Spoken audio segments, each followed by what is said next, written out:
Here's the last subject, the day that turns your life around.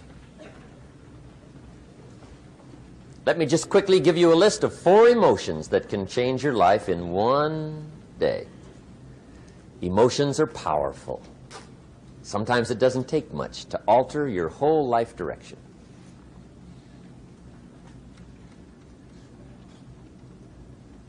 Okay, here they are. Number 1, disgust. Powerful emotion. Disgust says, I have had it. See, that could be the day. The day you can say, I've had it. And whether you've had it with something small or something major, the day you can say, I've had it, may not be the day it ends, but the day it begins. That's what I said when that little Girl Scout left my door when I'm 25. I give her the big lie, she leaves, I say, I don't want to live like this anymore. I've had it with lying and being broke. Powerful day. The man's finally had it with mediocrity. He's had it with being a loser. He's finally had it with those awful sick feelings inside, knowing his wife is at the grocery store looking at 2 cans of beans, one marked 37 cents, one marked 39 cents. And the guy sick inside knows his wife's going to buy the 37-cent can, and she doesn't even like the brand. Do you know why she's going to buy the 37-cent can? To save 2 cents. The guy sick inside finally says, I've had it. Being on my knees in the dust looking for pennies, we're not living like this anymore.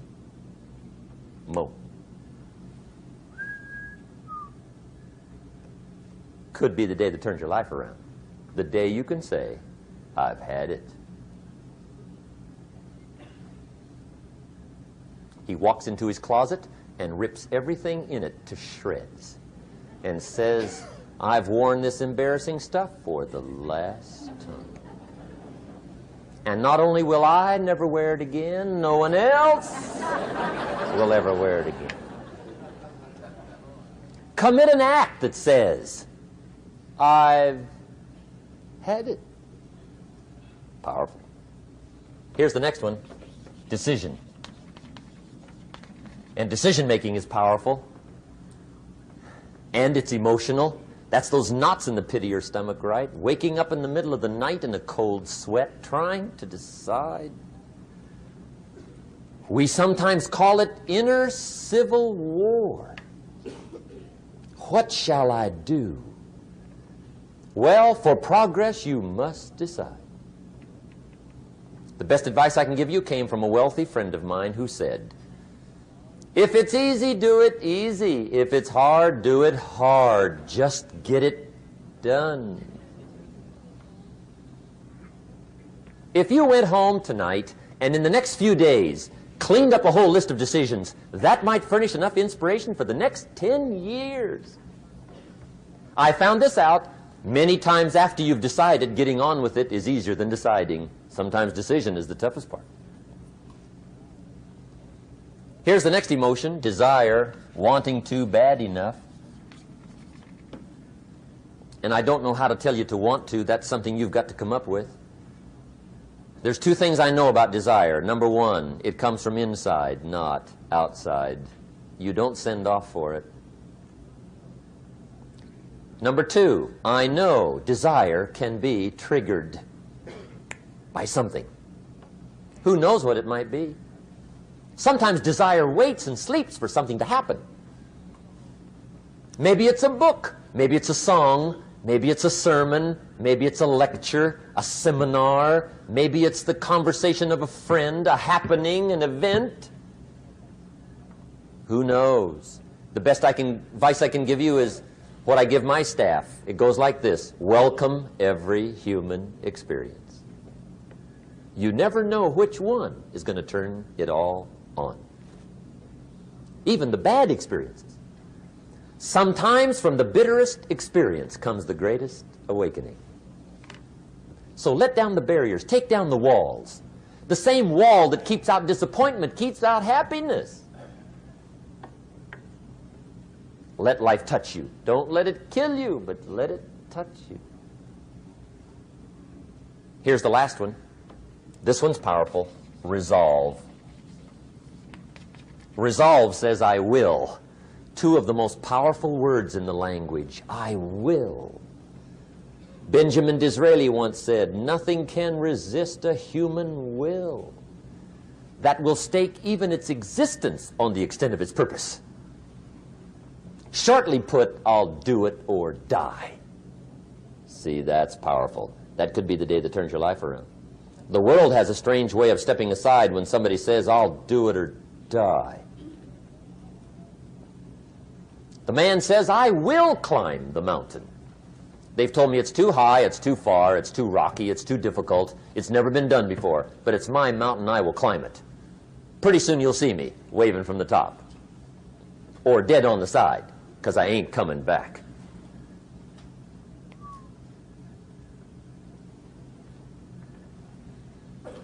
The best definition I ever got from the word resolve came from a little junior high girl in Foster City, California, up north. I'm talking to the junior high kids one day. I love to ask kids definitions. They come up with beauties. I got to the word resolve and I asked, who can tell me what resolve means? And I got several hands, and they were all pretty good, but the last one was the best. Little girl, about 3 rows back, held up her hand. She said, Mr. Rohn, I think I know what resolve means. I said, darling, what do you think it means? She said, I think it means promising yourself you will never give up. I said, that's it. Webster, stand aside. That is the definition. Promise yourself you will never give up. I asked the kids, how long should a baby try to learn how to walk? How long? How long would you give your average baby before you shut him off? How long? See, any mother in the world would say, you're crazy. My baby's going to keep trying until it learns how to walk. What a magic formula. Now let me show you what triggers all emotions into activity that brings results. And results is the name of the game. Here it is. Action. Finally, you must do something about how you feel. Jesus, the master teacher, said, don't just be listeners, be doers. The world admires the doers. Whatever it takes to get you to try harder, read more, set your goals, and go for it. Here's the next attitude disease. Over-caution. Some people never will have much. They're too cautious. Now, you can also be too reckless, but you can also be too cautious. This is called the timid approach to life. And my caution was always the risk. Risk used to drive me right up the wall. I used to say, what if this happens? It's called the language of the poor. What if this happens? And on top of that, if this was to happen, look at the fix I'd be in. I better not try. I could always ace myself out. Then I'll tell you what changed my whole life when I finally discovered it's all risky. The minute you were born, it got risky. If you think trying is risky, wait till they hand you the bill for not trying. If you think investing is risky, wait till you get the tab for not investing. See, it's all risky. Getting married is risky. Having children is risky. Going into business is risky. Investing your money is risky. It's all risky. I'll tell you how risky life is. You're not going to get out alive. That's risky. The Englishman says, well, if that's the way it's going to work out, let's give it a go. Right, that's what it's for. Give it a go. Somebody says, yeah, but I'm looking for safety and security. Fine, then huddle in a corner.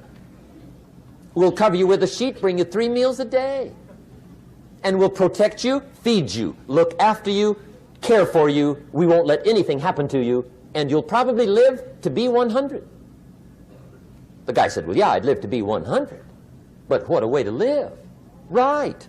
What a way to live, safe and secure. Don't ask for security. Ask for adventure. Better to live 30 years full of adventure than 100 years safe in the corner. And see, it's not important how long you live. What's important is how you live.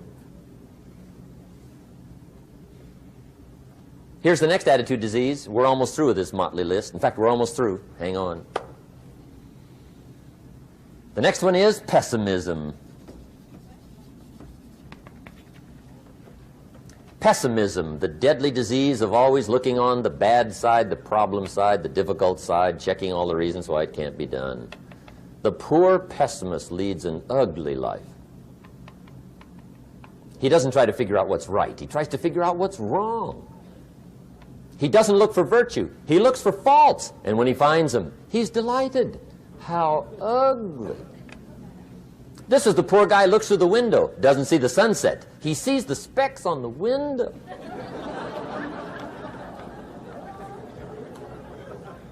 And this is the poor guy, right, who rushes up, takes such leave of his senses. This guy rushes up and he says, I've got 5 good reasons why it won't work. He's so dumb he doesn't know. All he needs 1. He's got 5.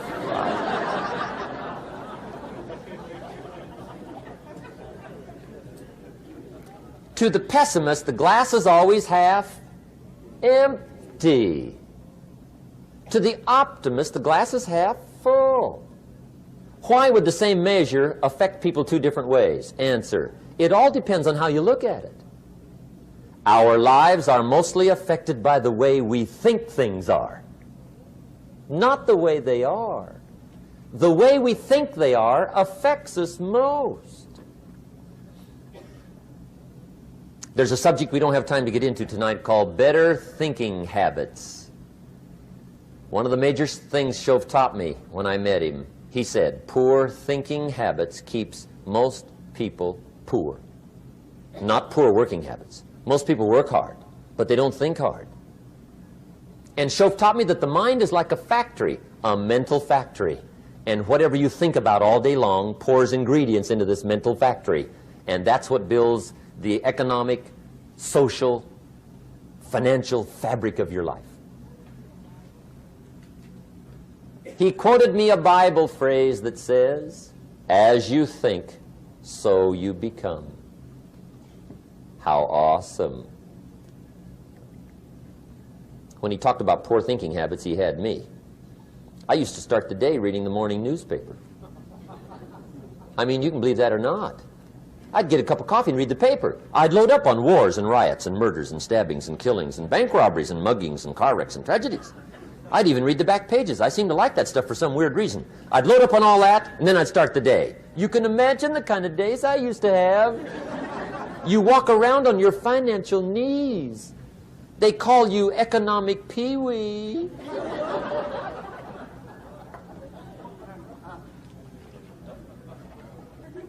The guy says, I want to be a great leader. Wonderful. The first thing we do is follow him to his house. When we get there, we walk in and check his library, number 1. Somebody says, well, why check his library? The reason is because what a man reads pours massive ingredients into his mental factory, and the fabric of his life is built from those ingredients. You would not believe what some people have got in their house to read. You would not believe. One of the best dressed up words I know for a lot of it is trash. Can you imagine dumping a barrel of trash into this mental factory every day and coming out with a rich, dynamic, positive life? It can't be done. You might as well try making a cake with cement. The kids back in Danbury, Connecticut, high school, they're asking me questions one day. I'm talking to the kids. Kids got good questions these days. One of them said to me, Mr. Rohn, how do you build the good life? I said, it's simple. It's not easy, but it's simple. Here's how you build anything. Select the right ingredients, Keep out the wrong ingredients, and it starts with thought. Everything starts with thought. So you must be wise and careful what you think about, because that starts everything. You got to be wise and careful. I asked the kids, what would happen if somebody dropped sugar in my coffee? They said, well, you'd be okay. I said, what if somebody dropped strychnine in my coffee? They said, well, you'd be dead. I said, correct. Lesson 1. Life is both sugar and strychnine. You gotta be careful. I said, what if my worst enemy drops in the sugar? They said, will you be okay? I said, what if my best friend, even by accident, drops in the strychnine? They said, well, you'd be dead. I said, correct. Lesson 2, watch your coffee.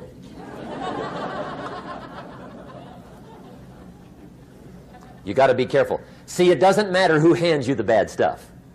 It doesn't matter where you get the bad stuff. It'll still do its damage on your bank account, wherever you get it. Mr. Schoaf gave me one of the greatest phrases when I first met him, when he said, Jim, every day stand guard at the door of your mind. How important. Stand guard at the door of your mind. And you decide what goes into your mental factory. Don't let anybody just dump anything they want to in your mental factory, because you've got to live with the results. Okay, here's the last disease, and we're through with this list. In fact, we're almost through. Hang on. The last subject is very brief. The last disease, but this one is deadly. Engage in this one, indulge in it even slightly, and you might as well forget the future, because it's going to forget you. Complaining, crying, whining, griping, a Bible word called murmuring. See, that'll ace your future. Spend 5 minutes complaining, and you have wasted 5. And you may have begun what's known as economic cancer of the bone. Surely they will soon haul you off into a financial desert and there let you choke on the dust of your own regret. I hope I said that well, so you won't forget. It's a deadly disease. If you don't think it's bad, ask the children of Israel of Old Testament fame. Typical of us all, their story just happened to get in the book. Story says, children of Israel were slaves. God performed a series of dazzling miracles and got them out. And now they're heading for the promised land. Remember the story? Heading for the promised land. Tragedy of the story, they never got there. Reason. From day one, they started to complain. They griped about the water. They griped about the weather. They whined and cried and griped about the food. They griped about the leadership. They whined and cried because it was too far, too cold, too hot, too difficult, too miserable. I mean, they whined and cried for years. Finally, God said, I've had it, trip canceled. Or something like that. The story says they died in the desert, never got to the promised land. Which I think means 2 things. Indulge in this long enough, you get your future canceled. And I guess it also means even God himself can only take so much.